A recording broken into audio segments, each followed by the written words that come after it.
Greetings, friends and fellow aliens, and thank you for being here for this video. My name is David. I am an author.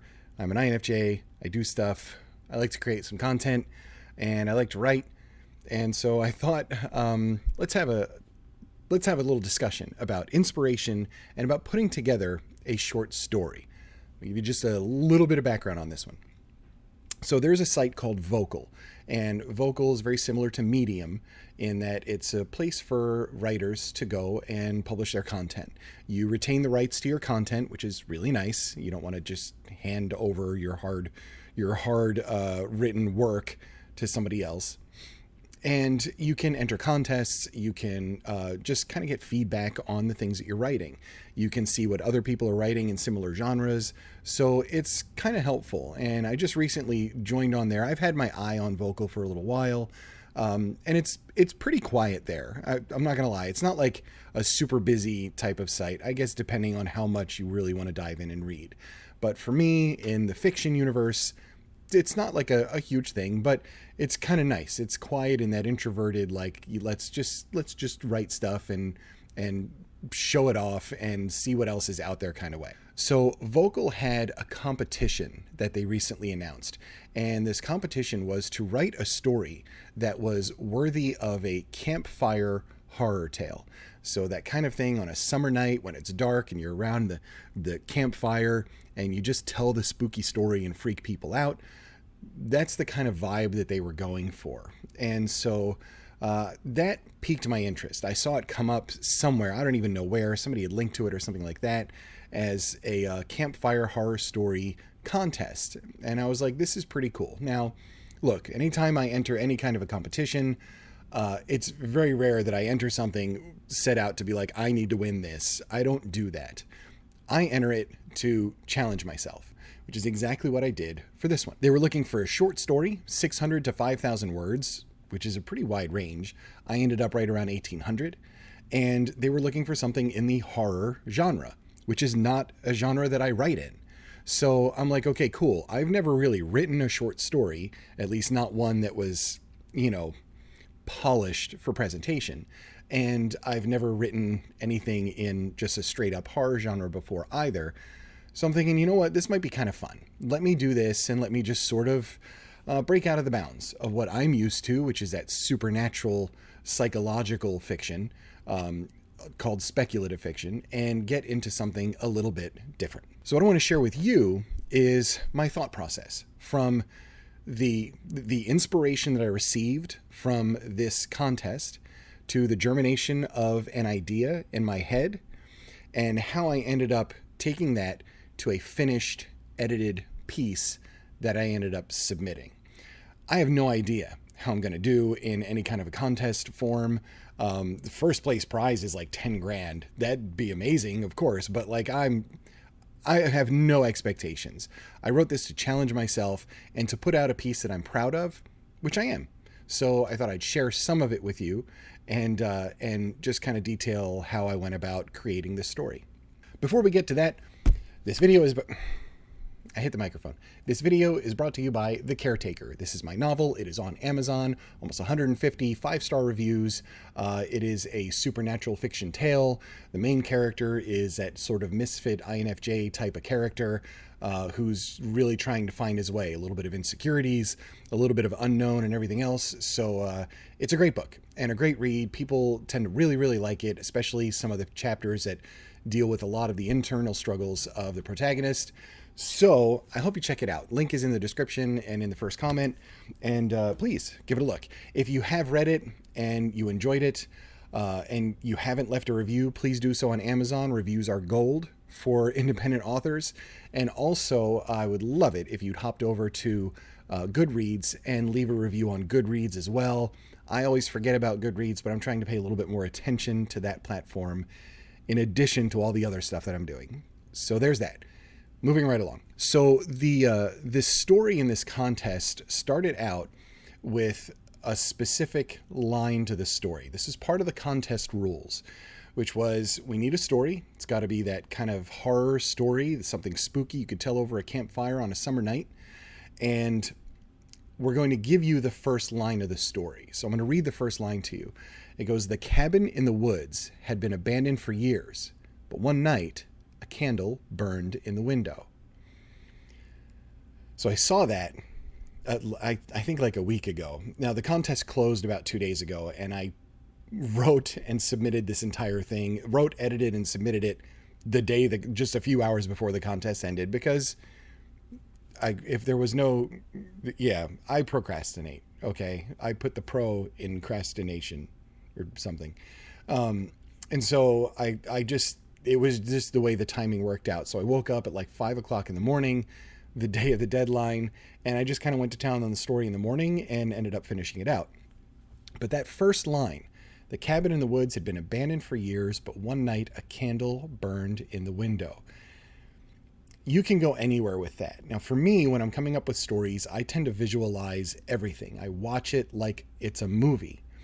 And even though when you're thinking about it, you're not writing, but I'm constructing the story in my head long before words get put to page. I like to watch it. I like to review that. I like to change it and see if I can make it different, make it more impactful, make it creepier, or whatever else, and try and get the idea that way. That line, for whatever reason, just hit the inspiration button in my brain. And I was thinking, oh, this is a short story. This is dumb. I don't feel like doing it, etc., etc. This is too much work. I have other things to worry about. But it wasn't leaving. The idea that I had for something terrifying happening in a cabin in the woods would not leave my brain for days. And it was at that point that I'm like, all right, my intuition is telling me something. It's telling me that I need to put some words down. So I have to write the story that's in my head. And sometimes this happens, the way inspiration hits us. And a lot of times we do that thing where we ignore it. And we say, you know what, yeah, I would love to write that, but like I don't have time to do this at it. And maybe it bothers us. Maybe we have a sleepless night because we're thinking about the story or something along those lines. This can happen with any creative endeavor. And then it just keeps kind of nagging at you. I've learned to listen to that voice. And I do it for the novels that I'm working on. I do it for anything really that's creative, even if it's just like a small idea about one of the novels that I'm working on or one of the stories that I'm working on. So I'll open up my phone and I'll write a note because like I had an idea and I just didn't want to lose it. And I think that's really important to do when your intuition starts poking at you like that, is just make it real. Put it out into the real world and not just bouncing around in your head, because let's face it, we're all getting older and it's easy to forget crap. I didn't want to forget anything. Now, I would encourage you to go check out the story, and I'm actually going to ask for your help. The link to the vocal story is in the description and it's in the first comment below. What would be awesome is if you pause this video and give it a read. It'll take about 7 minutes to read the thing start to finish. I know it sounds kind of precise, but like it's about that. And give it a read and come back, because you will get more out of what I'm going to communicate to you, both in terms of writing and constructing a story and what I went through if you've read it and you understand it. Maybe you don't like horror stuff. Read it during the daytime, where lights are on or whatever else. But you know, yeah, I try to freak you out with this story. That's the whole point of writing a horror story. But I would encourage you to please check it out and then come back or just leave this open and read that. It'll help you to understand, because I don't really want to give away all the spoilers for the story. So I'm going to censor myself a little bit as I go through some of these things. So I'm going to go ahead and put up the first line of this contest, the cabin in the woods line, and just so you can see that while I'm going through and stepping through these things. So when I saw this, I immediately thought, okay, what kind of a story would I want to construct around a cabin that has been abandoned for years and just a sole candle burning in the window? I tend to think I tend to try and think off the wall with a lot of things. I like stuff that's not expected. And even though I definitely write my tropes, right? The caretaker definitely has a little bit of a Lone Ranger trope kind of going on in it. You know, I've written stories that have been buddy movie kind of trope to them. And those things exist. But I like when it comes from an unexpected place. So for me, thinking through this, I'm like, okay, I got about 2,000 words. That was around like the target. I'm thinking if I get past 2,000 words, I'm probably going to need to cut it down quite a bit, because I feel like I can tell an impactful story in a condensed way as long as I stay focused on what is the purpose of my story. The purpose of the story that I wrote, A Pound of Flesh, is to take something that is safe and secure and turn it on its head. So what I mean by that is we have to think about fear and what fear does to you and what fear really is. Fear is typically something that's unexpected or unknown that your own head tends to run away with, right? It's those little filled in gaps with your anxieties or what have you that causes fear. And one of the things that helps you to not be afraid is to have a support system, is to have something around you that is meaningful, you're connected with, and that helps you feel safe and secure. So most of my story is about a father and a daughter. And I'm like, okay, I'm going to take that father-daughter relationship with a father that cares very much for his daughter, and I'm going to put them in this cabin. And I'm going to make this safe and fun and a little funny and free. And only at the very end of the story, with a few hundred words to go, try and turn this all on its head. So that was my goal for this, was to not make it scary because the monster is scary and the description of monsters is scary, and not make it scary in terms of like, oh, there's so much blood and grisly and creepy and so on and so forth. There's a little bit of that, but like there has to be. But I wanted to hone in on the natural feeling of safety and security that we have as humans, and then take that safety and security and play with it and make that the thing that can be stripped from you immediately and stripped from the scene immediately in order to inject fear suddenly into the work. So I'm going to give you my first paragraph after the given line and explain a little bit about this one. I'm going to read it to you. Okay, so my first jump after that line. Moonlight pierced the twisted oak branches that swayed in the crisp, evergreen-scented winter air. Malevolent shadows crept and crawled along the slender path to the cabin, as if clutching and clawing at the two sets of footprints leading to the front porch. A scream pierced the frigid, moonlit night.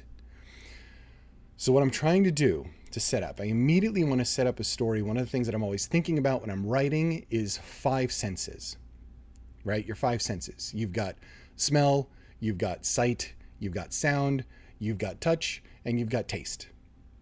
But I want to engage as many of those as possible with my readers.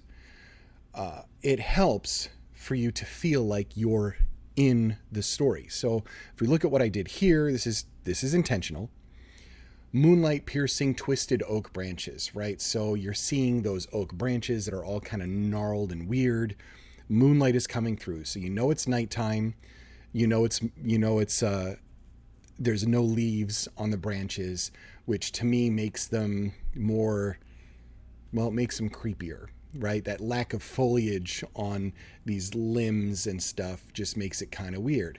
The shadows coming down, malevolent shadows crept and crawled. I use the word crept and crawled specifically to put those shadows and those trees onto the forest floor. Along the slender path, so we know it's not a road, it's not busy, it's just a small walking path, as if clutching and clawing at the 2 sets of footprints leading to the front porch. So we know there's 2 people. We know they're going to the front porch. We've got the shadows. We're getting a sense of the smell, the evergreen scented winter air. It's that crisp kind of nighttime winter pine type of smell. You've got the sight, as best we can from written description, of the moonlight coming in.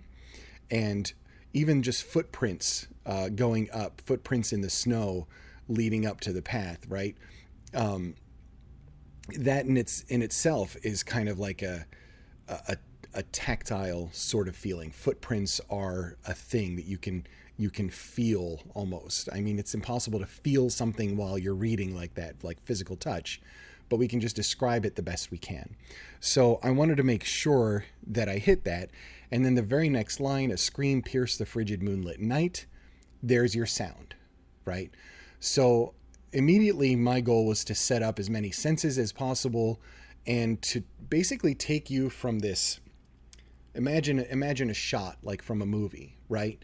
Where you see this cabin with this one light, you see the canopy and the trees with these branches with no leaves kind of moving around just a little bit, the shadows on the ground, footprints leading up, and that camera just kind of follows the shadows down, moves in, and moves to the front porch. So I wrote this to draw a reader into that cabin. I want you to be inside of it with me as I tell this story. The next lines, I put you inside the cabin, and even say it. This is my next paragraph. Inside the cabin, Ashley scrambled atop a rough-hewn farm table held together by hand-forged wrought iron nails. The ceramic mug holding the remaining few sips of her hot chocolate tumbled to the floor and cracked in half. Her wide eyes focused on the sizable spider making its way across the room. Dad, right? That's what she calls out. So from here, I'm giving you that we've taken you into the front door, and now we get a shot. You know what the scream was. It was Ashley. She's climbing atop, and the way I wanted to describe this, that rough-hewn farm table held together by hand-forged wrought iron nails. If you know anything about like antique stuff, some nails are called cut nails. They're made out of iron. They look almost like really slender triangles. And they're all a little misshapen and bent because they're hand forged. And this was an old way to nail things together with things that were available. That rough hewn, right? Rough hewn is that, you know, it was a hand planer that made the table, and maybe not completely smooth. A little bit of wrought iron, that kind of thing. You're getting the idea that everything in here is going to be old. That's intentional because that is part of the story. The cabin, in a way, is a character, but it's not the main character of the story. I wanted to avoid a haunted house story. I wasn't going down that trope. It's too much, right? Too much for a haunted house for me. But what have we learned? We know that Ashley is afraid of spiders and that she's having a dramatic reaction. Even the ceramic mug holding the remaining few sips of her hot chocolate. So you know that she's been in that room for some time, right? Having some hot chocolate and doing whatever else. So she belongs in that room. She didn't just stumble in there. She calls out Dad. Now you know who she's with, right? The next line, Mark looked at the spider on the floor and laughed. Relax, Your Majesty. I'll take care of your birthday spider. So I put this in so you know this is her birthday, right? And it's putting together a little bit more pieces to this puzzle. And as her dad, he's saying, relax, and Your Majesty. Okay, so she's being dramatic, and he's kind of chuckling about it. So we're getting the sense that there is a relationship here that's going on. They belong in this cabin. They're having a night. They were probably in the kitchen talking, and that's why there's a few sips of the hot chocolate remaining, et cetera, et cetera. All of this designed to set up the comfort of a paternal relationship with a daughter. The next line, that's the third one today. It's not funny. Ashley smiled, amused by her own dramatic reaction to the critter on the cabin floor. So again, this is all information. One of the things that's challenging about a short story is that you do have to condense it, and you've got to get rid of some of the fluff, things that are unnecessary, to make it short as a story and to really kind of get to the point. So I tried as hard as I could to make sure that every phrase that I'm using, every sentence that I'm using has a purpose towards the end goal. And that end goal is to flip that safety and security on its head, right? So the third one today. So you know that she's ran into a couple of spiders today and she's had these different reactions. But the fact that she's smiling and amused by her own dramatic reaction, you can imagine her scrambling up on the table and like, oh my gosh, and then just kind of laughing about it. as a whole thing, right? I further hammer on this in the next one because right now the only thing I want is to give you a sense of the dynamic between a father and daughter. So the next lines, Mark leaned down, raising his slipper above the fuzzy intruder. Sorry, little guy, I don't know how you survived in this cold, but you broke one of my rules. No spiders allowed during father-daughter weekend in the woods. She flinched as her father smashed the spider. He picked up pieces of the broken ceramic and sighed. You know, your great-grandfather loved throwing pottery. That mug was the first thing he made after he finished building this cabin. So again, filling in the details. Every sentence has purpose. She's flinching as he's smashing the spider, so he just doesn't care. Picking up the ceramic and sighing. So now we've got an emotional connection between Mark and his grandfather, Ashley's great-grandfather. And that was a mug that's probably been in this cabin for years and years and years and has had lots of hot chocolate and coffee and everything else in it. And here she goes with this dramatic reaction, cracking it. And he's not being upset about it or anything like that, but just noting and giving her a little bit of that family history, right? Now we know who built the cabin. We know that it's rough hewn, right? So he built it roughly as just some cabin in the woods to go to escape to or whatever else. And we know that, this little detail, well, he loved throwing pottery, all these different things. Next couple lines, Ashley crawled off the top of the table. Her head was on a swivel for any other creatures crawling around in the flickering candlelight. Yeah, well, I'm sorry, but that thing was big enough to eat my brains. And then Mark's line, all hail Her Majesty, the tick-tock dancing drama queen. He winked at her.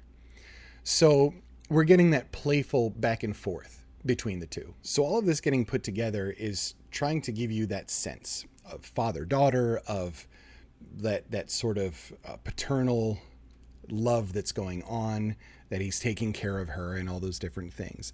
I'm going to skip forward a little bit to another part of this. I encourage you to go read the story. That way some of this will make sense to you as I'm moving forward through it. So if you have to pause and go read it now, please do so. And while you're there, if you could do me a solid and leave a reaction and a comment on it, I'd greatly appreciate it. That engagement helps in terms of the contest and in terms of getting it in front of some other people on there. I would appreciate it. So anyway, moving right along, we're going to skip forward to a part where Mark decides, he's like, okay, it's time for bed. We're tired. It's late, etc., etc.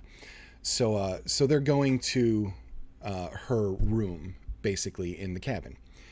Mark kissed his daughter on the top of her head and hung a lamp on the bracket beside the bedroom door as Ashley settled into the nest of quilts on her bed. Sinister shadows of warped, swaying branches writhed across the worn planks on the far wall. So here I'm trying to give you that sense of she's in her room, there's a window, those branches and everything. There's something about this forest that's a little sinister. It's obviously what I'm hinting at this whole time, but I'm trying to bring some of that inside of the cabin and inside of that space between them and with the father and daughter. So the shadows outside projecting on the wall inside because of the moonlight shining outside, that to me is an important detail. It's taking those gnarled branches that are just like long fingers of something evil, and it's putting them in the room with them. It's a shadow, so it's not anything physical, but it still lends itself toward that sort of unsettling feeling. Ashley burrowed in the stack of patchwork quilts. It's getting cold. So again, imagine the cabin. We already know it's rough hewn, right? So he built it, but he built it in a very rough manner.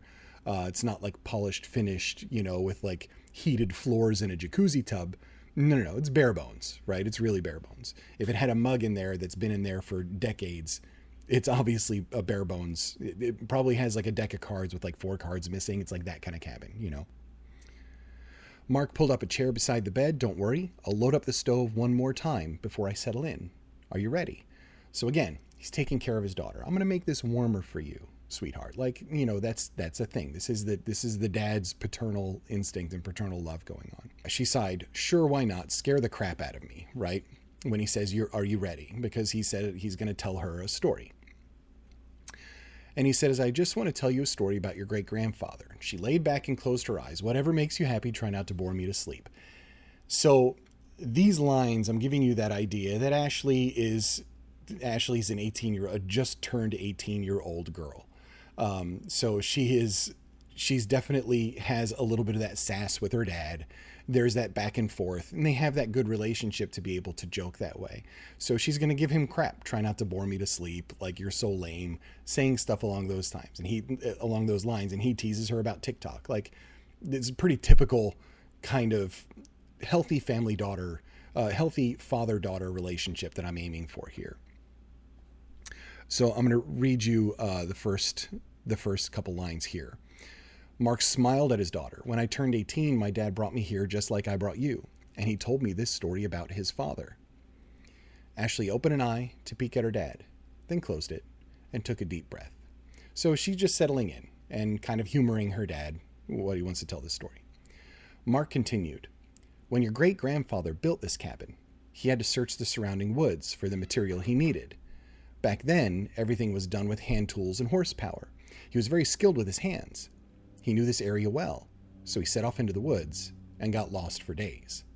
So here, giving you that first indication of, okay, he went into the woods, he was in the woods by himself, and he got lost. Why? Ashley does not take that the same way. She just goes, shocking, whispered Ashley, right? So she's like, okay, yeah, sure, like typical for our family, somebody gets lost in the woods. And then Mark continues on.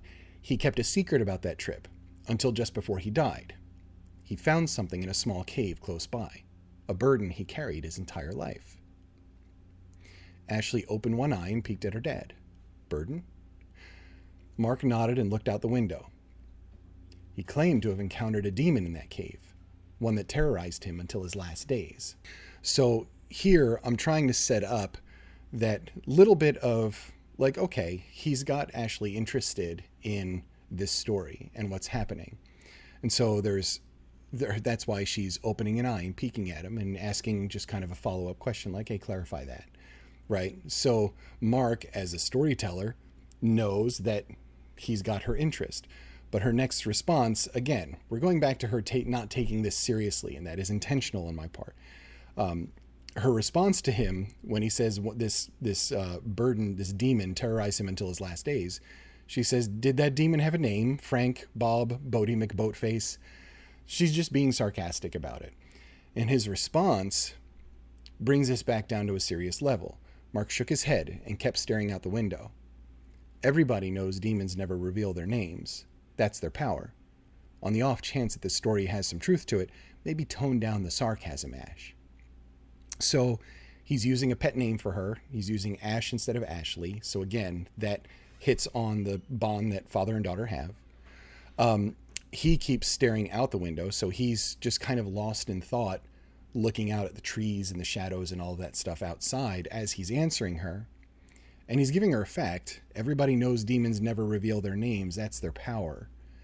And on the off chance that this story is a little true, tone down your sarcasm. So she's fooling around, and he's bringing it back to like, no, you need to take this story seriously, right? And her next response reinforces that.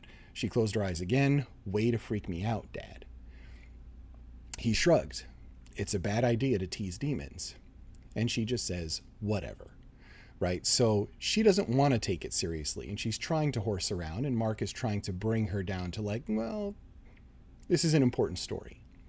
And that's all part of taking that safety and security that I talked about before that Mark and his daughter are sharing and that she has in him because he's safe, he's secure, he's taking care of her.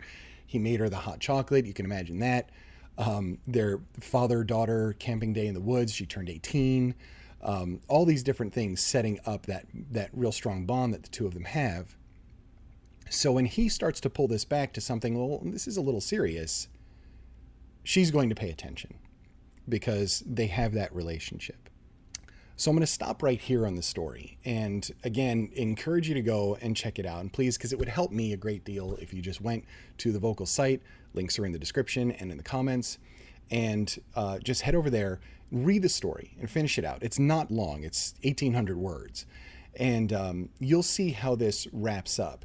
And pay attention to some of the things that I mentioned to you in terms of the sights and particularly the smells and things like that, the different feelings of things, the different senses that I'm trying to engage to make you feel like you're there.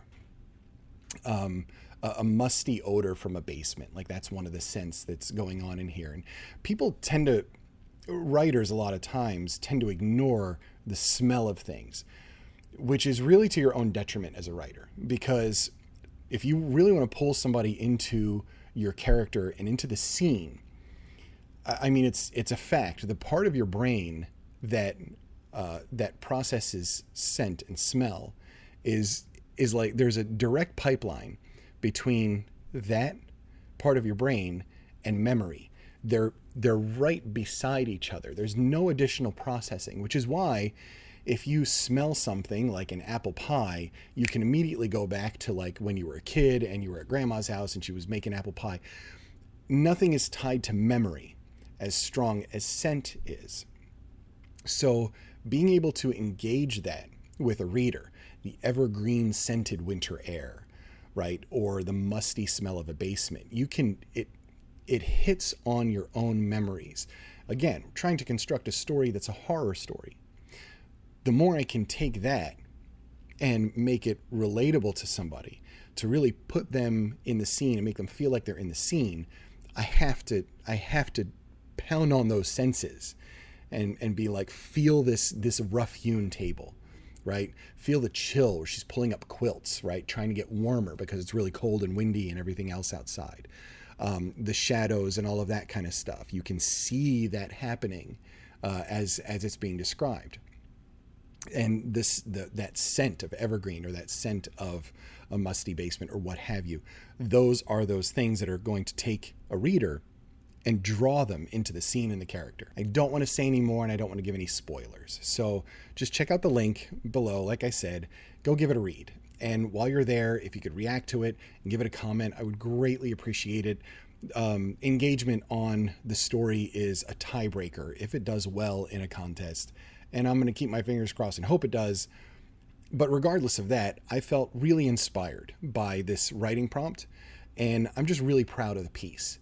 And that's a good thing. So regardless of a contest going on, this was a big win for me personally. The first time I've ever tried to write and polish up this story and everything like that. So what I ended up doing when I finished it out is I went through a round of edits. I went back to it, reread it, made some changes and adjustments, not a lot, added a couple words here or there, changed some repetitive ones that I tend to use, annihilated all of my adverbs that I may have thrown in there by mistake. I leave them in dialogue. I remove them from the prose part of things, just because I don't want to ever use the word suddenly. I want to show how somebody is startled. If you think about the beginning of the story, you know, I'm not going to say Ashley was suddenly startled by a spider on the floor. That gives it away. You know, there was a scream and she's climbing on top of the table and she knocked over a mug. I don't need to use the word suddenly or shocked or anything along those lines. I've already piqued a reader's interest in what the heck is she going on about? Oh, there was a sizable spider on the floor. Okay, I get it. And it gives you a sense of her without telling. Again, this is that whole show, don't tell thing. So I'm showing you what is going on so you can, I trust the reader to come up with like, okay, well, obviously she's scared of spiders. I don't need to say it. That's what I mean. So anyway, give it a read, and thank you for hanging on with me on this one. I just wanted to give you some of my thoughts on it, and hopefully encourage you to go check it out. Look for more content from me soon, more writing content. I had a writing day today, which went pretty well, talking about some imposter syndrome stuff. That video will be coming out soon, as well as some other stuff. And as always, thank you. Thank you for your support, for being along for the ride. I hope you check out the story and read it and enjoy it. It's free to go read, so nothing crazy going on here. And I appreciate you. Please like, subscribe, and do all that kind of stuff. Follow along with me and check me out on Instagram and on Facebook as well. I'll leave the links wherever. And I hope to catch up with you very, very soon.